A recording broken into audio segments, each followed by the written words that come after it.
Oh, here we go again. Thursday. Hope everybody's all right. Cornishman Day. I've got a bit a few things on today. I just made a few Christmas trees, so small ones. So got to start get some items ready now for do tombolas, etc. And so I'll make a bit of money for charity somewhere. Hope everybody's all right. Weather ain't bad, is it? They said heavy rain's coming in, but I don't know. Not yet, hopefully. Anyhow, I got three birthdays today. One is a great friend of mine that got an allotment, John Broad. Happy birthday to you today, boy. Now the next one is for tomorrow, but not doing I can't don't tomorrow. So tomorrow is no it's my it's my nephew's son, Connor James. He lives up in Newquay up there. Happy birthday to you tomorrow, Connor. Have a lovely day, boy. All right. And then the other one is for tomorrow as well. Is another great friend or family that we know of is Bryony Andrews. She's out in Australia. I don't think she mind the way I shout. I expect she can hear me out Australia, but um, she's out in Australia, and that's tomorrow's her birthday. So happy birthday out Australia.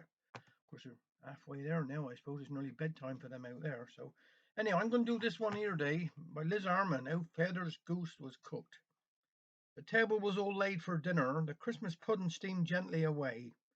The rooty and brockla were done to a turn, when Joe heard his dear wife say, "Go off to the bakehouse now, Feather. Our goose must be ready to eat. I reckon our Christmas dinner will be the best in all of the street." With ceremony that Christmas morning, the goose was placed in the baker's care, with many injunctions to tend it as well as if the crown jewels was there. Resplendent with a nest of tatas, as full of stuffing as it could be, Mary's joy in providing this wonderful treat was plain for all to see. So Joe set off on his errand, with a clean white cloth all neat, with strict instructions not to galley all day with his friends who he'd seen in the street. But from the door of the Red Lion stood open, from whence issued sounds of good cheer. Thought Joe, I don't suppose Mary would mind if I went in and had one pint of beer.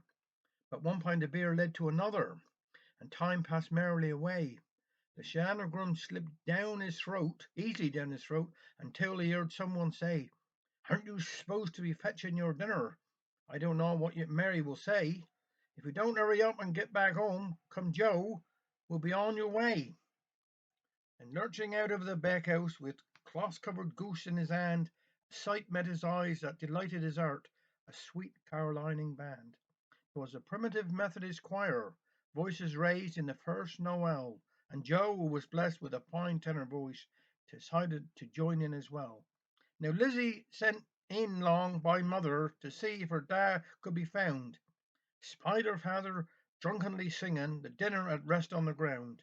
The little maid, quick as lightning, thought of what mother would wish, dashed in unobserved by her father, picked up and ran home with the dish. Now Hark the Glad reached its conclusion with a sonorous ringing tone when Joseph bent down for his dinner, but found that the bird had flown. With a shock he was instantly sober, his eyes near popped out of his head. He thought of his wife and family, waiting at home, unfed. Up and down the streets of Newland he searched for that dastardly thief. With no sign of that goose and roast tatas, his heart felt like bursting with grief. Laden foot, he now returned homeward, afraid of what Mary would say, when she learnt through his drunken behaviour there'd be no Christmas dinner that day. Slowly he reached his cottage, took a breath, and threw open the door, saw the remains of the goose on the table, the children at play on the floor. "Sit down, not a word now," said Mary. "Believe this, my son, if you can. Thanks to Lizzie, we've all had our dinner, but for you, Joe, there's nothing, my man." Tongue pie was his portion that Christmas, tongue pie without stuff in his lot. Abused and berated for hours on end, made it a Christmas he never forgot. Ever after, judiciously sober, his way to the bakehouse he'd make. The path straight and narrow he'd carefully walk, his feet no detour would take. But if he ever passed the Red Lion and let his thoughts play fast and loose, his diligent escort would give him a poke and say, "Don't forget, Da, when you lost the goose." Take care. Have a nice weekend.